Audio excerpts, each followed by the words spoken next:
Class हमारा है science का। साइंस, इसको हम लोग हिंदी में कहेंगे विज्ञान।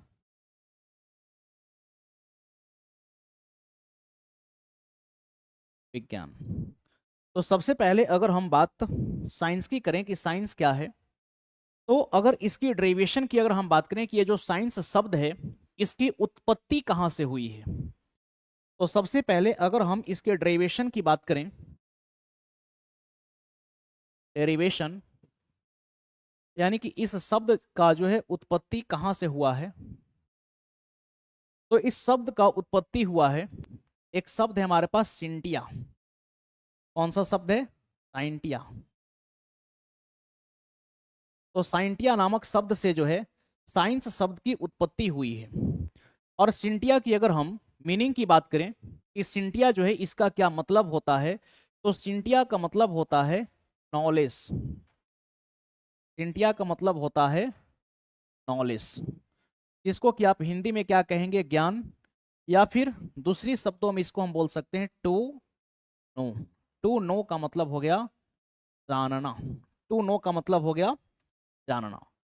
तो सिंटिया का मतलब क्या हो गया? नॉलेज या फिर टू नो। तो आप सिंपल समझ लीजिए कि अगर आपके पास किसी भी प्रकार की ज्ञान है तो यही हमारे लिए विज्ञान है। या फिर अगर आपके पास क्यूरियोसिटी है, अगर आपके पास जिज्ञासा है, आप किसी भी चीज को जानने के लिए उत्सुक हैं, तो किसी भी चीज को जानना भी क्या है? साइंस कहलाता है। तो साइंस शब्द का उत्पत्ति हुआ सिंटिया से, जिसका मतलब होता है नॉलेज या फिर टू नो। अब अगर साइंस की अगर हम बात करें कि साइंस रियल में है क्या, और अगर इसका मतलब ज्ञान है, ज्ञान को ही अगर हम विज्ञान कह रहे हैं, तो इस ज्ञान को हम अर्जित कहां से करेंगे? इस ज्ञान को हम अर्जित कहां से करेंगे? तो अगर साइंस को थोड़ा सा हम डिफाइन करें, तो साइंस को हम कुछ इस प्रकार से डिफाइन कर सकते हैं।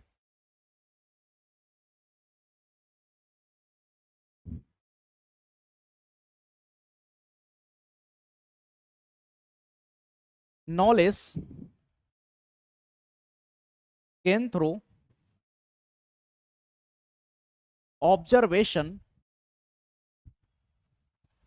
And experimental. knowledge gain through observation and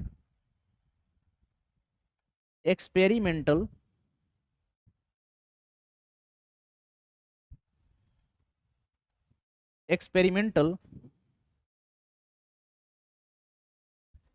investigation in a systematic way is called science. देखिए साइंस क्या है, तो नॉलेज गेन्ड थ्रू, गेन्ड होना चाहिए,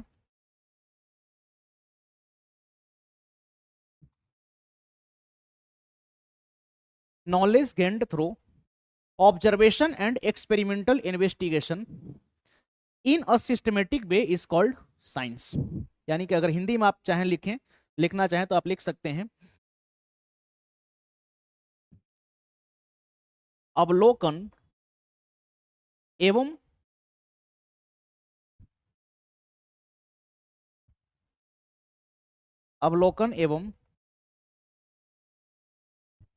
प्रयोगात्मक परीक्षण के क्रमबद्ध तरीके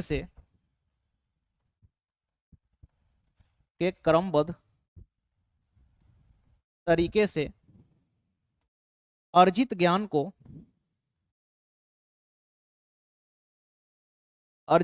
को विज्ञान कहते हैं। Knowledge gained through observation and experimental investigation in a systematic way is called science. अवलोकन एवं प्रयोगात्मक परीक्षण के क्रमबद्ध तरीके से जो अर्जित ज्ञान है, इसी को हम क्या कहते हैं? विज्ञान। जैसे उदाहरण के तौर पर अगर हम बात करें, तो एक सिंपल सी बात, जैसे अगर हम इस सोलर सिस्टम की ही अगर हम बात करें, तो इसमें पहले लोगों का यह मानना था, जैसे जब क्लॉडियस टॉलमी जैसे लोग आए, तो इन्होंने हेलियोसेंट्रिक कॉन्सेप्ट को लेकर के आया, जिसमें यह बात बताई गई कि सेंटर में अर्थ है और अर्थ के चारों ओर सूरज घूम रहा है। और ऐसा हम क्यों बोले? क्योंकि हम इसको देखें, हम डेली सुबह उठते हैं तो सूरज को पूर्व दिशा में देखते हैं और शाम के समय जो है हम इसको पश्चिम दिशा में देखते हैं। तो हमें लगता है कि सूरज पूरब से किधर जा रही है? पश्चिम की ओर।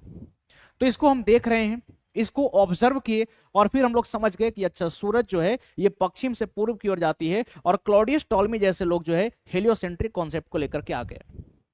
बाद में इस पर जो है और भी एक्सपेरिमेंटल इन्वेस्टिगेशन की गई तो कोपरनिकस जैसे लोग बताए कि नहीं, सेंटर में अर्थ नहीं बल्कि सेंटर में सन है, सेंटर में सन है, जिसको कि हम सॉरी पहले माफ कीजिएगा, पहले जो आपका था वो आपका जियोसेंट्रिक कॉन्सेप्ट था, यानी कि सेंटर में आपका अर्थ था।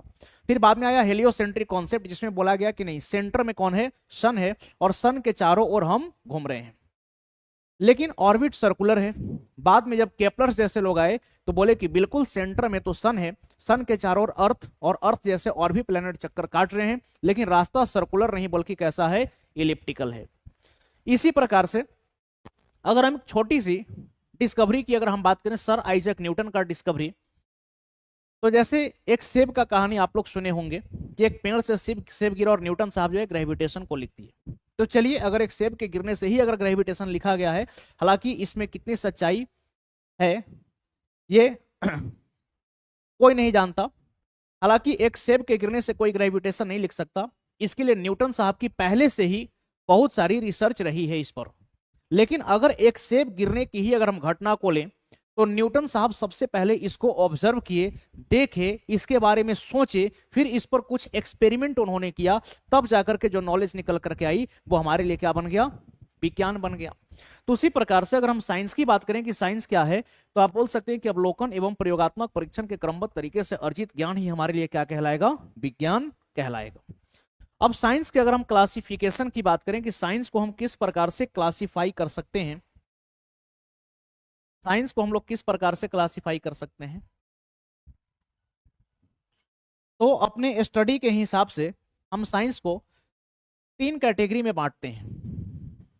एक हमारा हो गया नेचुरल साइंस, एक को हम कहेंगे नेचुरल साइंस, जिसको हम लोग हिंदी में कहते हैं प्राकृतिक विज्ञान।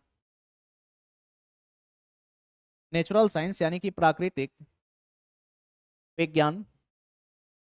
दूसरा जो हमारे पास साइंस का ब्रांच है दैट इज फॉर्मल साइंस, जिसको कि आप औपचारिक विज्ञान कहेंगे।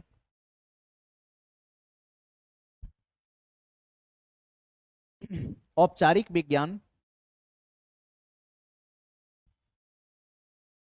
और साइंस का जो तीसरा ब्रांच है इसको हम लोग बोलते हैं सोशल साइंस। सोशल साइंस यानी कि सामाजिक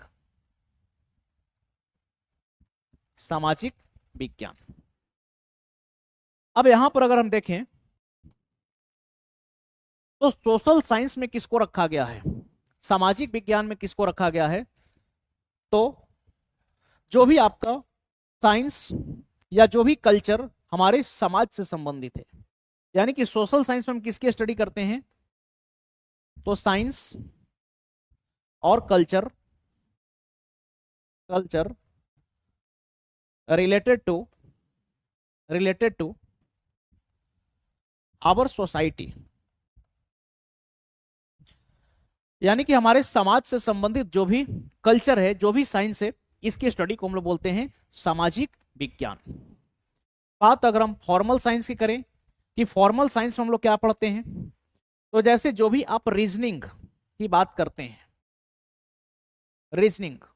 अब रीजनिंग का मतलब यहां पर ये रीजनिंग नहीं हुआ जैसे जो आप रीजनिंग में पढ़ते हैं coding, decoding, puzzle, calendar, clocks, ठीक है, एनालॉजी, सिलोजिज्म। तो ये सब चीज यहां पर नहीं है। रीजनिंग का मतलब तर्क शक्ति, मतलब आप कितना बेहतर तर्क दे सकते हैं, आपकी सोचने समझने की क्षमता क्या है, कितनी बेहतरीन है। तो ये आ जाएगा कहां पर? रीजनिंग में। इसको हम लोग तर्क शक्ति बोलते हैं। क्या इसको बोलेंगे? तर्क शक्ति। लॉजिक्स की यहां पर हम लोग स्टडी करते हैं, जिसको हम लोग तार्किक कहते हैं। यहां पर स्टैटिक्स का स्टडी किया जा सकता है, स्टैटिस्टिक्स, जिसको कि हम लोग हिंदी में सांख्यिकी कहते हैं, सांख्यिकी। इसमें आप मैथमेटिक्स का स्टडी कर सकते हैं, मैथमेटिक्स दैट इज गणित। ये सब किस में आ जाएगा, ये सब हमारा इंक्लूडेड है फॉर्मल साइंस में। इसके बाद नेचुरल साइंस की अगर हम बात करें, नेचुरल साइंस की अगर हम बात करें तो यहां पर हम लोग क्या पढ़ते हैं, तो science, science related to our earth and universe, our earth and universe, यानी कि ब्रह्मांड, ब्रह्मांड तथा पृथ्वी से जुड़ी हुई, पृथ्वी से जुड़ी हुई विज्ञान, इसकी स्टडी हम कहां पर करेंगे, तो नेचुरल साइंस में करेंगे। तो यहां पर अगर ओवरऑल हम बात करें कि हम लोगों को क्या जनरली पढ़ना है, तो हम लोगों को पढ़ना है नेचुरल साइंस। और नेचुरल साइंस की अगर हम बात करें तो स्टडी, अध्ययन को आसान बनाने के लिए नेचुरल साइंस को भी बांटा गया है। नेचुरल साइंस जो कि आपका प्राकृतिक विज्ञान है, इसको भी हमने दो कैटेगरी में बांट दिया है। और ये दो कैटेगरी हमारा क्या है, तो एक तो आपका हो गया जनरल साइंस, एक आपका हो गया जनरल साइंस, और दूसरा इसमें क्या हो गया, टेक्नोलॉजी। एक आपका हो गया जनरल साइंस और दूसरा क्या हो गया, टेक्नोलॉजी, जिसको आप यहां पर क्या कहेंगे, सामान्य विज्ञान, सामान्य विज्ञान। और टेक्नोलॉजी को हम लोग हिंदी में क्या कहेंगे, तकनीकी।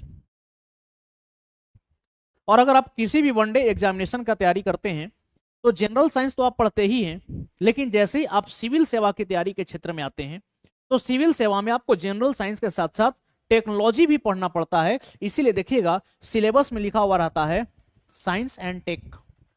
आपके सिलेबस में क्या लिखा हुआ रहता है, साइंस एंड टेक। यानी कि अगर आप सिविल सेवा की तैयारी कर रहे हैं तो यहां पर जनरल साइंस के साथ साथ आपको तकनीकी भी आना चाहिए। तो मेरा मानना है कि तकनीकी को समझने से पहले, तकनीकी पर आने से पहले हम लोगों को जनरल साइंस देखना अनिवार्य होगा। तो जनरल साइंस में हम लोग क्या स्टडी करेंगे, तो जनरल साइंस में हम लोग पढ़ते हैं फिजिक्स,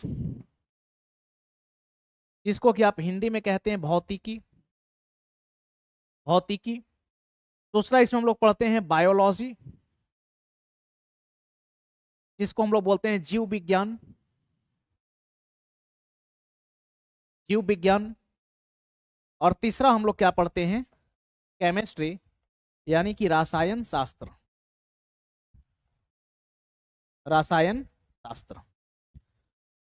टेक्नोलॉजी की अगर हम बात करें तो इसमें बहुत सारी चीजों के बारे में आप पढ़ते हैं, जैसे कि यहां पर हम लोग पढ़ते हैं सेमीकंडक्टर के बारे में।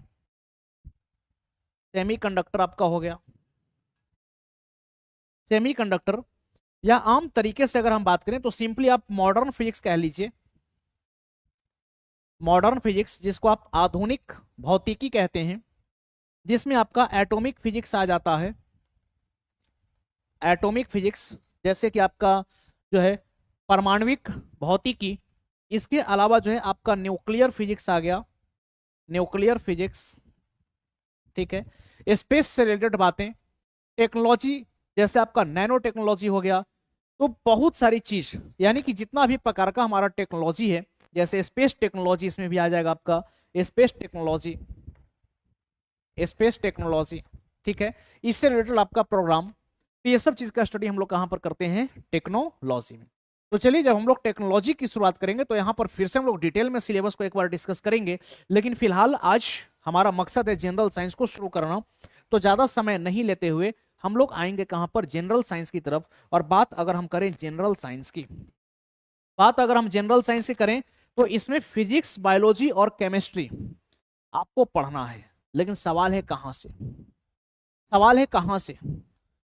तो यहां पर जो हम लोग कवर करेंगे, हम लोग एनसीईआरटी के अकॉर्डिंग चलेंगे। किसके अकॉर्डिंग चलेंगे, एनसीईआरटी के अकॉर्डिंग चलेंगे, जिसमें हम लोग क्लास 6th से लेकर के क्लास 12th तक पूरी एनसीईआरटी की एक एक कॉन्सेप्ट को कवर करने का हम लोग इसमें प्रयास करेंगे। एनसीईआरटी बुक सबके पास होता है, सब लोग परचेस कर सकते हैं, सबके फोन में अवेलेबल हो सकता है, प्ले स्टोर से जाकर के एप्लीकेशन डाउनलोड करना है। लेकिन एनसीईआरटी गागर में सागर है, गागर में सागर, यानी कि एक पतली सी बुक जिसमें कम शब्दों में बहुत सारी बात कही गई है, यानी कि कंडेंस्ड फॉर्म में यहां पर बहुत सारे नॉलेज दिए गए हैं। एनसीईआरटी हम पढ़ते तो हैं लेकिन समझने में बहुत परेशानी होती है, एक एक लाइन एक एक वर्ड इसका जो है हमें परेशान करता है। तो आपको घबराने की बिल्कुल जरूरत नहीं है, यहां पर हम लोग बारीकी से एक एक टॉपिक एक एक सेगमेंट को और 6 से लेकर के 12 तक के सेगमेंट को हम लोग कवर करेंगे इस जनरल साइंस के अंतर्गत।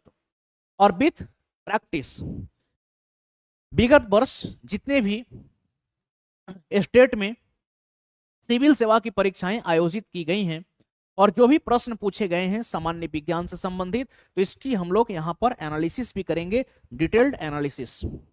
और टॉपिक वाइज, चैप्टर वाइज, जैसे जिस चैप्टर को हम लोग फिनिश करेंगे उसके क्वेश्चन को हम लोग वहीं पर क्या करेंगे, प्रैक्टिस करेंगे। तो चलिए शुरुआत करते हैं। और आज जनरल साइंस में हम लोग शुरू करने वाले हैं फिजिक्स। जनरल साइंस में हम लोग क्या शुरू करने वाले हैं, तो हम लोग शुरू करने वाले हैं फिजिक्स, जिसको कि हम हिंदी में क्या कहते हैं, भौतिकी। हिंदी में हम लोग क्या कहते हैं, भौतिकी। तो आइए थोड़ा सा जो है फिजिक्स के नियमों को समझा जाए कि फिजिक्स किसको हम लोग कहेंगे। तो अगर फिजिक्स की हम बात करें तो फिजिक्स क्या है, तो फिजिक्स की अगर हम डिफिनीशन पर आए तो इसके बहुत सारे डिफिनीशन बन सकते हैं, लेकिन यहां पर मैं आपको एक बहुत ही महान वैज्ञानिक के अनुसार फिजिक्स को समझाने का प्रयास करता हूं, और इस महान वैज्ञानिक का नाम है रिचर्ड फेमन। तो फिजिक्स की हम बात कर रहे हैं according to Richard Feynman, according to Richard Feynman. अगर हम रिचर्ड फेमन की बात करें तो यहां पर समझ लीजिए इनके अकॉर्डिंग कि क्या है फिजिक्स।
चलिए हम लोग समझने का प्रयास करते हैं कि फिजिक्स क्या है, और हम लोग यहां पर समझेंगे अकॉर्डिंग टू रिचर्ड फेमन।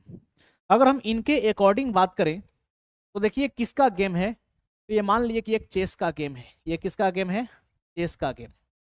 आपको पता है कि चेस में बहुत सारे यहां पर क्या है, बहुत सारे यहां पर गोटी है समझ लीजिए। किसी को आप सैनिक कहते हैं, किसी को आप हाथी कहते हैं, किसी को आप प्यादा कहते हैं, कोई इसमें राजा होता है, कोई इसमें मंत्री होता है, कोई इसमें घोड़ा होता है, कोई इसमें सैनिक होता है। और ये रहा चेस का गेम, ये रहा चेस का गेम।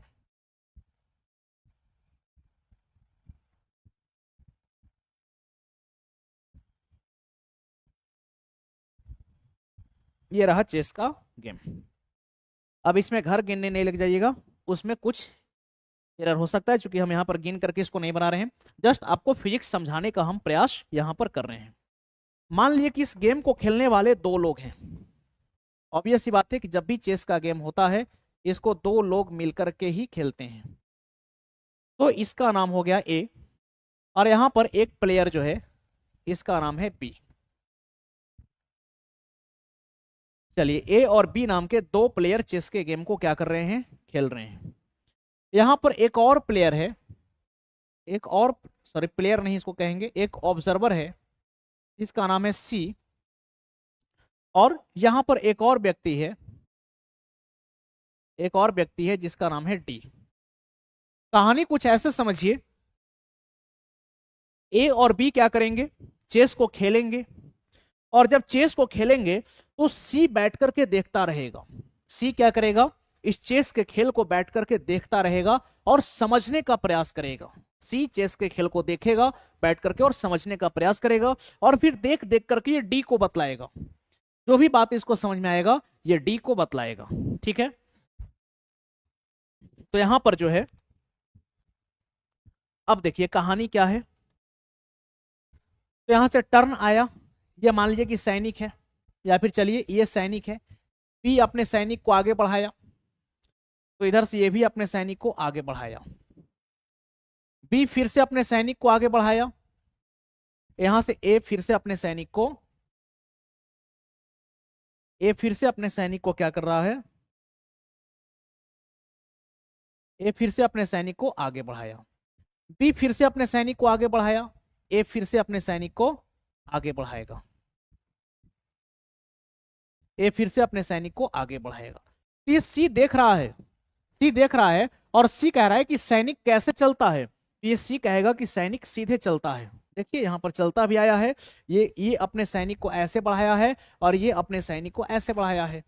तो ए और बी जब चेस के गेम को खेले तो सी समझ गया कि सैनिक कैसे चलता है, तो एक एक स्टेप करके आगे बढ़ता है।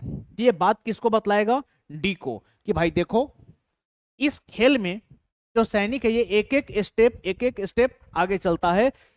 डी कहेगा कि बिल्कुल समझ गए, सी कहेगा समझा, तो ये बोलेगा हाँ बिल्कुल समझ गए।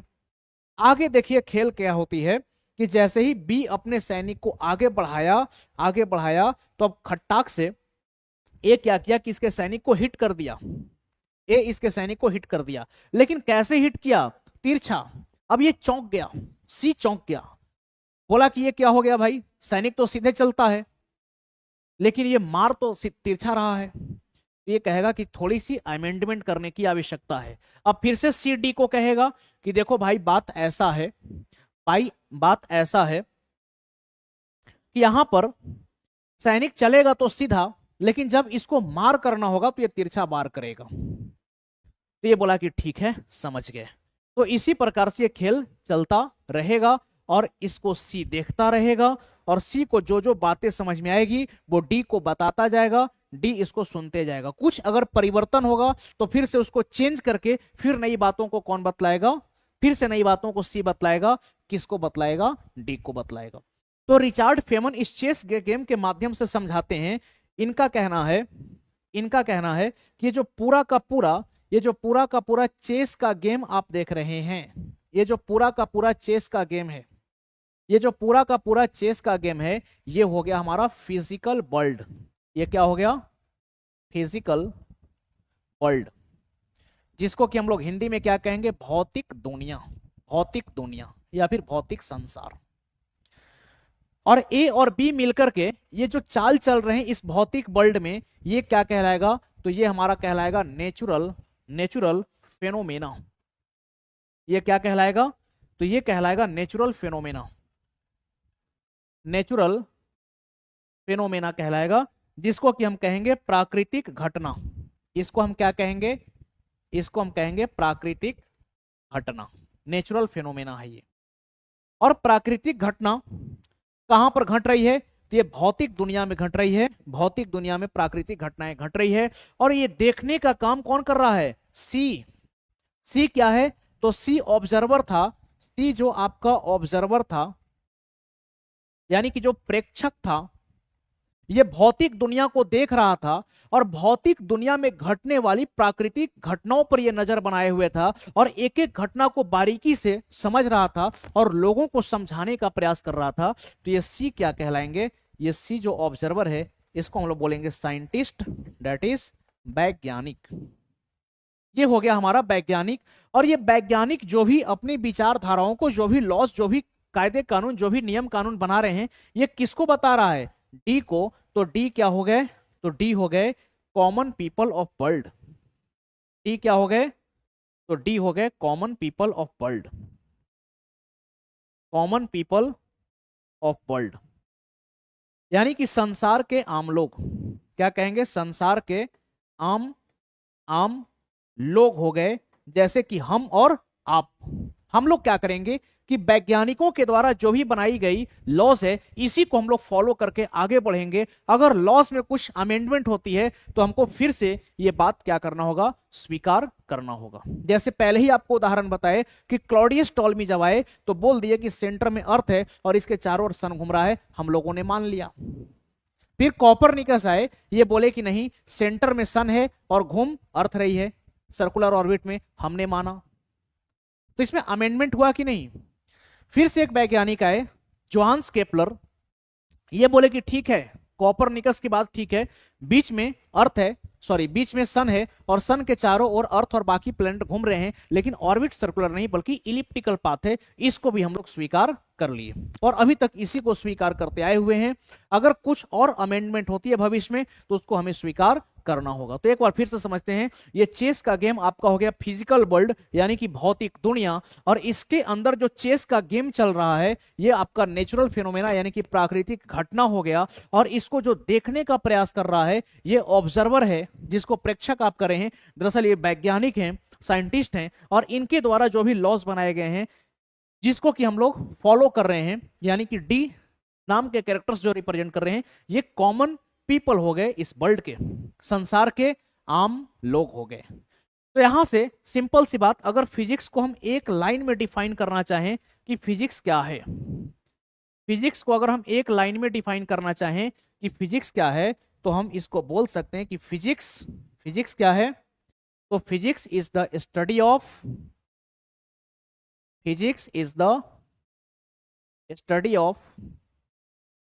Study of nature and it's law. Physics is the study of nature and it's law यानी कि भौतिकी क्या है? तो भौतिकी प्राकृतिक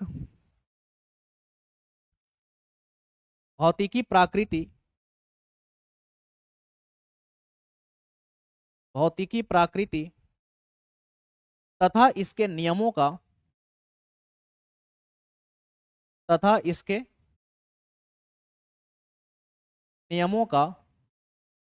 अध्ययन है।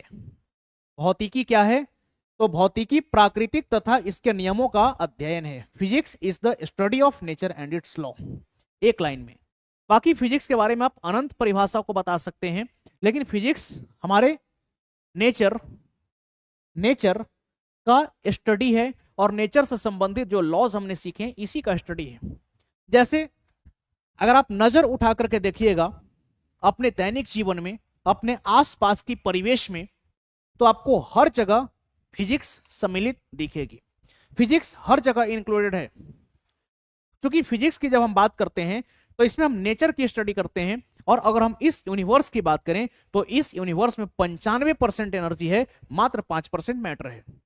तो ओवरऑल फिजिक्स में हम मैटर और एनर्जी का ही स्टडी कर रहे हैं। बाकी बहुत सारे लॉस आप नजर उठा करके देखिए। आज ये जो क्लास चल रहा है, आपके पीछे डिजिटल बोर्ड लगा हुआ है, हमारे सामने एक कैमरा है, बगल में एक स्क्रीन है जिस पर मैं आपके कमेंट्स को पढ़ पा रहा हूं। तो ये सारे डिवाइस, ये सारे उपकरण, सारे एपरेटस को किसने बनाया?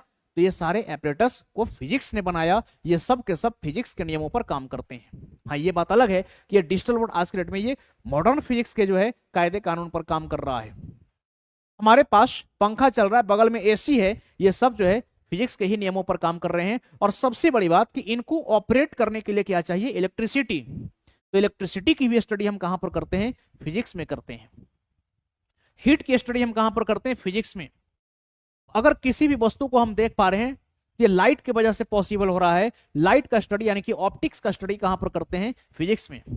हम किसी भी चीजों को सुन पाते हैं, साउंड यानी कि अकॉस्टिक, इसकी स्टडी हम कहां पर करेंगे? फिजिक्स में करेंगे।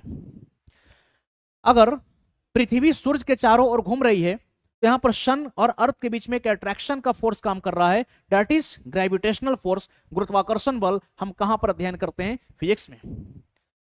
कोई भी वस्तु जब पृथ्वी के सतह से उछाली जाती है ऊपर की ओर, तो ये वापस पृथ्वी के सतह पर गिरती है। तो ये किसके कारण? Due to physics, due to physics, क्योंकि अर्थ के पास एक ग्रेविटेशनल फील्ड है। मैग्नेटिज्म की डिस्कवरी देख लीजिए। मैग्नेटिज्म का डिस्कवरी भी समझिए कि विज्ञान को एक नई आयाम तक लेकर के गया है। तो तमाम चीज सिंपल सी, अगर हम जमीन पर चल भी रहे हैं तो यहां पर फ्रिक्शन का फोर्स काम करता है, फ्रिक्शन का फोर्स काम करता है। इसकी स्टडी भी कहां पर है? फिजिक्स में। यानी कि ओवरऑल आप किसी भी मशीन की अगर बात करें तो मशीन का पूरा स्टडी कहां पर है? फिजिक्स में। आज की डेट में हमारे पास हाइड्रोलिक सिस्टम है, पास्कल्स का लॉ, जिसके कारण हम लोग hydraulic breaks, hydraulic machine, hydraulic buildings, hydraulic गाड़ियां, इन सब को बना चुके हैं, जिससे हमारा लाइफ काफी कंफर्टेबल हो चुका है। इन सब का स्टडी कहां पर है? फिजिक्स में। उतना ही नहीं, फिजिक्स की अगर हम बात करें तो इसने मेडिकल साइंस को भी एक नई आयाम दी है। अगर मैं मेडिकल साइंस की बात करूं तो मेडिकल साइंस में आप देखिएगा कि आज के डेट में जितने भी आधुनिक डायग्नोस्टिक करने वाले मशीन्स हैं, यानी कि आज के डेट में जितने भी नवीनतम नैदानिक उपकरणों का निर्माण हुआ है, ये सब के सब भौतिकी के ही नियमों पर काम करते हैं। चाहे हम अल्ट्रासोनोग्राफी मशीन की बात करें, हम सीटी स्कैन मशीन की बात करें, हम एक्सरे मशीन की बात करें, हम एमआरआई मशीन की बात करें, हम ब्लड सेंट्रीफ्यूगेशन मशीन की बात करें, everything is operated by the law of physics. तो फिजिक्स हर जगह है। तो फिजिक्स की अगर डिफिनीशन की मैं बात करूं तो इसके अनंत परिभाषाएं बन सकती हैं। तो सिंपली फिजिक्स की आप एक डिफिनीशन याद रखिए। फिजिक्स क्या है? तो physics is the study of nature and it's law. भौतिकी, प्राकृतिक तथा इसके नियमों का क्या है? अध्ययन है। क्लियर हो गया? बाकी विशेष परिभाषाओं पर हम लोगों को नहीं जाना है, अब हम लोगों को सीखना है फिजिक्स। तो आगे की अगर हम बात करें तो फिजिक्स के भी दो ब्रांचेस हैं। वैसे तो अगर हम बात करें तो फिजिक्स का 14 से 15 ब्रांच निकलता है इंजीनियरिंग में। अगर इंजीनियरिंग की सिर्फ हम बात करें तो इंजीनियरिंग में फिजिक्स से सिर्फ 14 से 15 ब्रांच निकलते हैं, और एक ब्रांच को पढ़ने में लगता है 4 साल। यानी कि अगर पूरा ब्रांच हमको पढ़ना है तो 14 से 15 ब्रांच पढ़ने में हमें लगेंगे 60 साल। तो पूरा जीवन फिजिक्स नहीं पढ़ना है हम लोगों को। एग्जाम के सिलेबस का मान मर्यादा, प्रीवियस ईयर के सवालों की मान मर्यादा, आने वाले समय में परीक्षाओं में क्या संभावित प्रश्न पूछे जा सकते हैं, इन सबों की मान मर्यादा को रखते हुए, सिलेबस के मान मर्यादा को रखते हुए ही हम लोग फिजिक्स पढ़ेंगे। और ऐसा फिजिक्स पढ़ेंगे जिससे कि हमारे एग्जाम में प्रश्न आए, जिसको हम आसानी से बना पाएं और अपनी सफलता को सुनिश्चित कर पाएं। लेकिन फिर भी अगर फिजिक्स के ब्रांचेस की अगर हम बात करें तो मुख्य तौर पर जो है फिजिक्स को दो ब्रांचेस में बांटा गया है। एक फिजिक्स आपका है क्लासिकल फिजिक्स, और दूसरा फिजिक्स आपका है मॉडर्न फिजिक्स। क्लासिकल फिजिक्स जिसको हम लोग परंपरागत भौतिकी बोलते हैं, या फिर आप इसको दूसरे शब्दों में क्या कह सकते हैं? तो दूसरे शब्दों में आप इसको बोल सकते हैं चिर सम्मत भौतिकी। और दूसरा हमारे पास है मॉडर्न फिजिक्स, आधुनिक भौतिकी। तो क्लासिकल फिजिक्स का मतलब ही हो गया कि पुराना फिजिक्स। क्लासिकल फिजिक्स का मतलब क्या हो गया? पुराना फिजिक्स। सवाल है कि पुराना फिजिक्स किसको बोलेंगे? पुराना फिजिक्स किसको बोलेंगे? तो क्लासिकल फिजिक्स में हमारा क्या आ जाएगा? तो इसमें हम बोलेंगे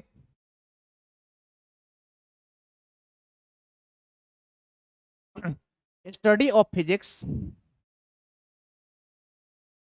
स्टडी ऑफ फिजिक्स या फिर knowledge of physics,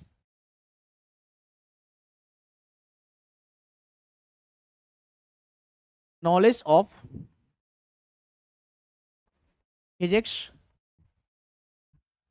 before 1900s, before 1900s। यानी कि आप ये बोल सकते हैं कि 1900 ईस्वी के पहले की 1900 ईस्वी के पहले 1900 ईस्वी के पहले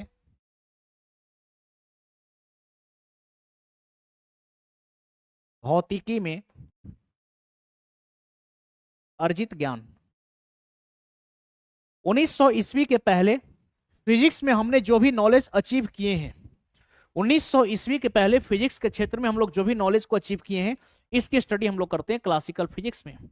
जैसे कि आपका पूरा का पूरा मैकेनिक्स आ गया, पूरा का पूरा मैकेनिक्स हो गया, ग्रेविटेशन हो गया, हीट और थर्मोडायनेमिक्स हो गया, साउंड हो गया, लाइट हो गया, मैकेनिकल प्रॉपर्टीज ऑफ मैटर्स हो गए। तो इन सब की स्टडी हम लोग कहां पर करेंगे? क्लासिकल फिजिक्स में। बात अगर मॉडर्न फिजिक्स की करें कि मॉडर्न फिजिक्स किसको बोलेंगे, तो इसमें हम लिखेंगे स्टडी ऑफ या फिर knowledge of physics, knowledge of physics, physics after 1900s, यानी कि 1900 ईस्वी के बाद। क्या बोलेंगे? 1900 ईस्वी के बाद, 1900 ईस्वी के बाद भौतिकी में अर्जित ज्ञान, यानी कि फिजिक्स के क्षेत्र में 1900 ईस्वी के बाद हम लोग जो भी नॉलेज को गेन किए, जो भी नॉलेज को अचीव किए, इसको हम लोग कहां पर रखते हैं? मॉडर्न फिजिक्स में रखते हैं। कहां पर रखते हैं? मॉडर्न फिजिक्स में रखते हैं। देखिए हुआ क्या कि जब फोटो इलेक्ट्रिक इफेक्ट की घटना सामने निकल करके आई, किसकी घटना? फोटो इलेक्ट्रिक इफेक्ट, प्रकाश वैद्युत प्रभाव। थोड़ी सी हम बात करेंगे यहां पर photo electric effect,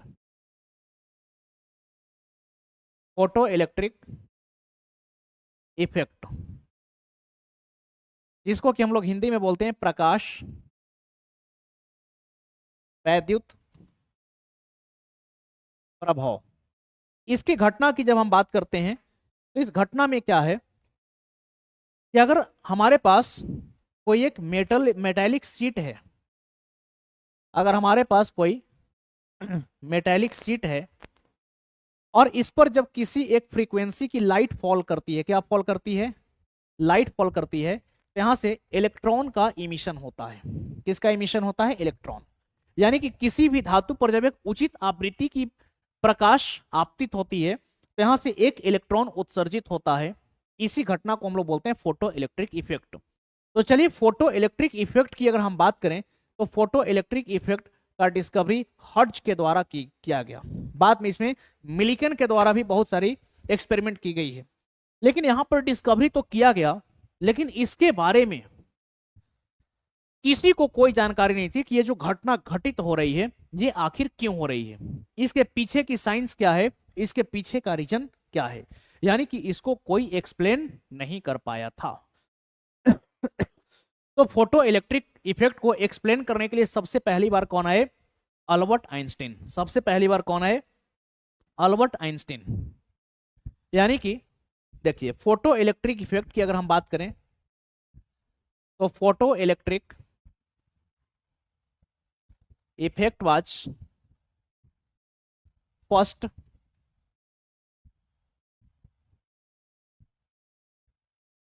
photoelectric effect was first successfully explained by Albert Einstein in 1905. For this he got Nobel prize in 1921। देखिए क्या लिखा हुआ है, प्रकाश वैद्युत प्रभाव की सफल पूर्वक व्याख्या सबसे पहली बार अल्बर्ट आइंस्टीन के द्वारा 1905 ईस्वी में की गई, जिसके लिए अल्बर्ट आइंस्टीन को 1921 में नोबेल पुरस्कार से भी सम्मानित किया गया।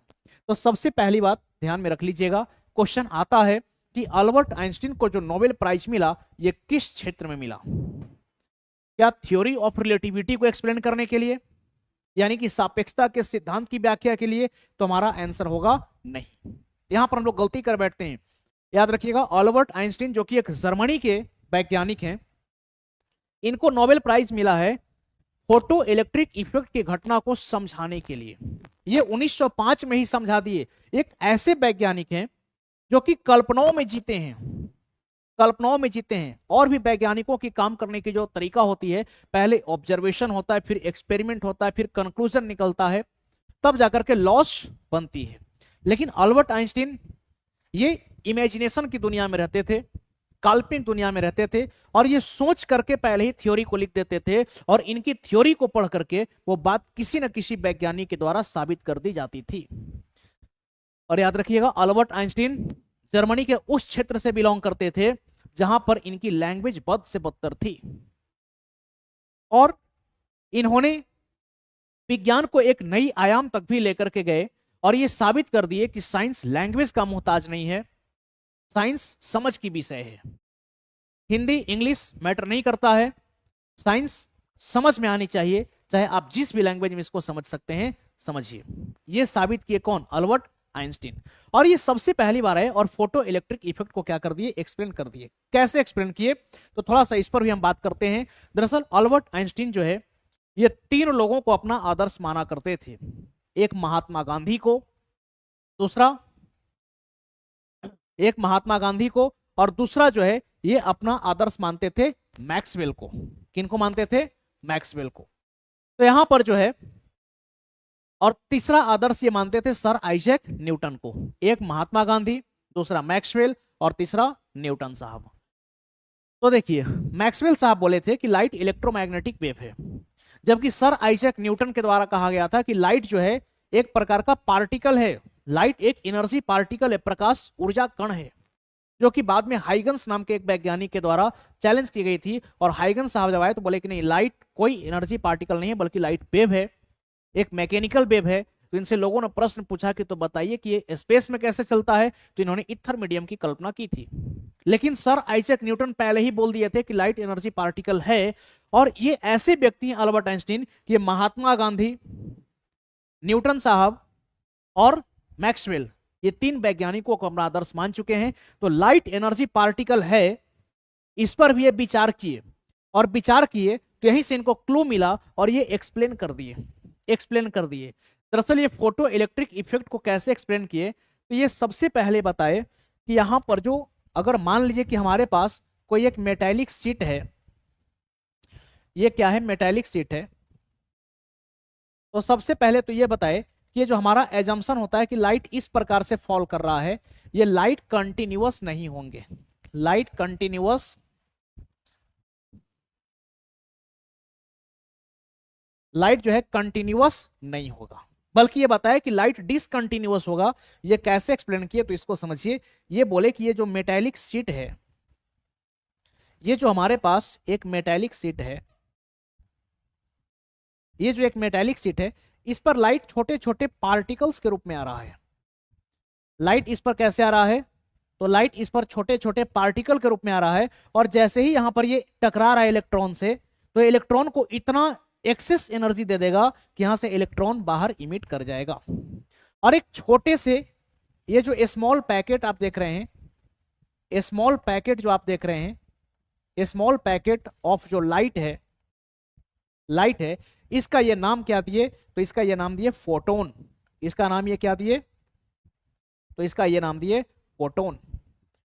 तो एक सवाल ये भी एग्जाम में बनता है कि लाइट को फोटोन किसने कहा? तो याद रखिएगा, लाइट को फोटोन अल्बर्ट आइंस्टीन के द्वारा कहा गया है। और फिर से जो हाइगन्स के द्वारा चैलेंज मिली थी न्यूटन साहब को, इसको ये साबित कर दिए कि लाइट एनर्जी पार्टिकल है। तो यहां से ये बात सामने निकल करके आया कि लाइट का पार्टिकल नेचर है। और मैक्सवेल की क्या विचार है? तो ये बोले कि लाइट वेव भी थे। मैक्सवेल साहब बोल दिए कि लाइट वेव है, और ये फिर से साबित कर दिए कि लाइट पार्टिकल है। हम लोग जानते हैं कि लाइट जो है इसका डबल नेचर है, पार्टिकल नेचर और वेव नेचर। अगर हम बात करें कि ये जो स्मॉल पैकेट है, इसको ये फोटोन बोले, और एक स्मॉल एक फोटोन का जो एनर्जी होता है ये बताए एच न्यू, एच न्यू, या फिर इसी एनर्जी को जो है हम लोग क्या बोल सकते हैं? hc/λ बोल सकते हैं। तो यहां से ये साबित कर दिए, क्या बोले? कि सबसे पहले जो लाइट आ रहा है ये लाइट कंटिन्यूअस नहीं है बल्कि ये डिसकंटिन्यूअस है, ये छोटे छोटे एनर्जी के पैकेट्स के रूप में चल रहा है जिसको ये फोटोन कहे। और फोटोन के पास इतना एनर्जी होता है, अगर ये एनर्जी एच न्यू से ग्रेटर है, अगर ये एनर्जी एच न्यू से ग्रेटर है तो ये इलेक्ट्रॉन को क्या कर देगा, यहां से इमिट कर देगा। और इसको ये एक्सप्लेन कब करते हैं आइंस्टीन साहब, 1905 में। और इसके लिए इनको नोबेल प्राइज कब मिला, 1921 में। बहुत जगह पर 22वीं लिखा हुआ रहता है, लेकिन इनको जो नोबेल प्राइज मिली ये मिली 1921 में। तो उम्मीद करते हैं कि अल्बर्ट आइंस्टीन साहब को नोबेल प्राइज किस क्षेत्र में दिया गया, तो आप याद रखेंगे फोटो इलेक्ट्रिक इफेक्ट की सक्सेसफुली एक्सप्लेनेशन के लिए। अब यहां से जो है फोटो इलेक्ट्रिक इफेक्ट एक्सप्लेन हो गया। अब ये जो है नई नई बातों को इंट्रोड्यूस कर दिए कि लाइट भाई फोटोन है तो इसका एनर्जी ये है। तो इस प्रकार से क्या हुआ कि 1900 ईस्वी के बाद, अब यहां पर आज ये कहानी ये 1905 में एक्सप्लेन कर रहे हैं, यानी कि 1900 ईस्वी के बाद का ये दौर है। अब जो है 1900 ईस्वी के बाद भौतिकी के क्षेत्र में हमें ऐसे ऐसे ज्ञान प्राप्त हुए, ऐसी ऐसी गुत्थियां हमें हमारे सामने आई जिनको कि हम क्लासिकल फिजिक्स के कॉन्सेप्ट से नहीं समझ पाते थे। यानी कि ऐसे ऐसे तथ्य हमें प्राप्त हुए जिसको हम क्लासिकल फिजिक्स में सम्मिलित नहीं कर सकते थे। तब 1900 ईस्वी के बाद फिजिक्स की एक नई शाखा खोली गई, एक नवीन शाखा खोली गई जिसको हम मॉडर्न फिजिक्स का नाम देते हैं। और यहां पर फोटो इलेक्ट्रिक इफेक्ट को सबसे पहली बार एक्सप्लेन करने का काम किसके द्वारा किया गया है, काम किया गया है आइंस्टीन साहब के द्वारा। तो अगर मॉडर्न फिजिक्स का कोई हमसे फादर पूछे कि आधुनिक, अगर हमसे कोई मॉडर्न फिजिक्स का फादर पूछे कि आधुनिक भौतिकी के जनक कौन है, आधुनिक भौतिकी के जनक कौन है, तो हमारा आंसर क्या हो जाएगा। अगर फादर की अगर हम बात करें तो यहां पर हमारा आंसर हो जाएगा अल्बर्ट आइंस्टीन। मॉडर्न फिजिक्स के फादर कौन कहे गए, मॉडर्न फिजिक्स के फादर कहे गए अल्बर्ट आइंस्टीन। जबकि अगर हम इधर बात करें कि क्लासिकल फिजिक्स के फादर कौन है, चिर सम्मत भौतिकी, परंपरागत भौतिकी के जनक कौन है, तो इस समय इस दौर के जो हीरो हैं वो एक महान वैज्ञानिक जो कि एक ग्रेट मैथमेटिशियन भी हैं जिनका नाम है सर आइजैक न्यूटन। क्या नाम है इनका, सर आइजैक न्यूटन। इन्होंने फिजिक्स को ही नहीं बल्कि मैथमेटिक्स को भी एक नई आयाम देने का ये प्रयास किए हैं। तो यहां पर जो है फादर की अगर हम बात करें तो क्लासिकल फिजिक्स के फादर कौन हो गए, तो क्लासिकल फिजिक्स के फादर हो गए सर आइजैक न्यूटन। जबकि मॉडर्न फिजिक्स के फादर कौन कहलाए, अल्बर्ट आइंस्टीन। ये देख सकते हैं इधर अल्बर्ट आइंस्टीन है और इधर कौन हो गए, तो इधर हो गए न्यूटन साहब। तो फिजिक्स के दो ब्रांचेस, 1900 ईस्वी के पहले क्लासिकल फिजिक्स, 1900 ईस्वी के बाद मॉडर्न फिजिक्स। ये दो ब्रांच क्यों खुला, क्यों अलग हुआ, इसका भी हम आपको कारण बताए। आगे बढ़ते हैं। अब सवाल है कि हम लोग फिजिक्स की शुरुआत तो करने जा रहे हैं, तो फिजिक्स में हम लोगों को क्या क्या पढ़ना है, फिजिक्स में हम लोगों को क्या क्या पढ़ना है। सिलेबस की अगर हम बात करें तो ये सिलेबस आपके स्क्रीन के सामने है। यहां पर जो सबसे पहला चैप्टर हम लोगों को पढ़ना है, ये पढ़ना है यूनिट एंड, जो सबसे पहला चैप्टर है यह है यूनिट एंड डायमेंशन। हालांकि इसी चैप्टर को हम यूनिट एंड मेजरमेंट भी लिख सकते हैं, मेजरमेंट भी लिख सकते हैं, यानी कि मात्रक एवं मापन। लेकिन सवाल है कि यहां पर डायमेंशन क्यों, क्योंकि देखिए आजकल का ट्रेंड चला हुआ है, क्योंकि कुछ कुछ एग्जाम में अब एक आध प्रश्न छोटे मोटे डायमेंशन से भी कई बार देखने को मिल जाते हैं। तो मेरा मानना है कि अब थोड़ा सा इसमें डायमेंशन को भी इंक्लूड कर लेना चाहिए, इसलिए चैप्टर का नाम यूनिट एंड डायमेंशन, जिसमें हम लोग यूनिट्स के बारे में पढ़ते हैं, types of unit, system of unit. आज हम लोग एसआई सिस्टम की बात करते हैं। फिजिक्स में कोई भी फिजिकल क्वांटिटी आता है तो हम लोग उसकी एसआई यूनिट को लिखते हैं। तो सवाल है कि सिस्टम ऑफ यूनिट क्या है, एसआई यूनिट क्यों आया, ठीक है, और भी किसी भी चीज का मेजरमेंट हम लोग कैसे करते हैं, इन तमाम चीजों पर जो हम लोग चर्चा करेंगे यूनिट एंड डायमेंशन। दूसरा चैप्टर हमारा होगा मोशन एंड इट्स लॉ। थोड़ा सा समझिएगा बात को, यहाँ पर सिलेबस को हम बहुत ज्यादा विस्तृत करने का प्रयास नहीं किए हैं, कंडेंस्ड वे में ही इसको रखे हैं, लेकिन जब इसको पढ़ेंगे तो काफी डिटेल में हम लोग पढ़ेंगे। अब जैसे यहां पर एक सिंपल सा बात लिखा हुआ है मोशन, तो इसमें हर टाइप्स के मोशन को हम लोग कवर करने का प्रयास करेंगे। जितने भी टाइप्स के मोशन हैं इसको हम लोग कवर करने का प्रयास करेंगे। इसके बाद नेक्स्ट टॉपिक हमारा है ग्रेविटेशन, गुरुत्वाकर्षण। इसके बाद हम लोग वर्क, एनर्जी एंड पावर को पढ़ेंगे। इसके बाद हीट और इसमें जोड़ लीजिए प्लस में थर्मोडायनेमिक्स, हीट प्लस थर्मोडायनेमिक्स यानी कि ऊष्मा और ऊष्मा गतिकी के बारे में हम लोग पढ़ेंगे। तो नेक्स्ट चैप्टर हमारा हो गया हीट और थर्मोडायनेमिक्स। इसके बाद एकॉस्टिक, जिसको आप ध्वनि कहते हैं या इसको सिंपली आप साउंड कह सकते हैं। इसके बाद हम लोग लाइट का स्टडी करते हैं, जिसको आप ऑप्टिक्स यानी कि प्रकाशिकी कहते हैं। इसके बाद जो हम लोग को चैप्टर पढ़ना है that is electricity and magnetism यानी कि विद्युत और चुंबकत्व। इसके बाद हम लोग सबसे लास्ट में कवर करेंगे मॉडर्न फिजिक्स को। और जैसा कि आपको बताए कि हम लोग इसको डिटेल में कवर करेंगे और with practice, question practice with detail analysis. ठीक है, तो ये रहा हमारा फिजिक्स का सिलेबस। तो चलिए, आज हमारा फिजिक्स का इंट्रोडक्शन क्लास था, तो आज की क्लास हम लोग यहीं तक रखते हैं। नई क्लास में हम लोग जुड़ेंगे, मतलब अगली क्लास में हम लोग जुड़ेंगे और हम लोग सीधे चैप्टर की शुरुआत करेंगे। और नेक्स्ट क्लास में जो हम चर्चा करेंगे ये हमारा चैप्टर होगा यूनिट एंड मेजरमेंट या फिर unit and dimension. Thank you to all of you.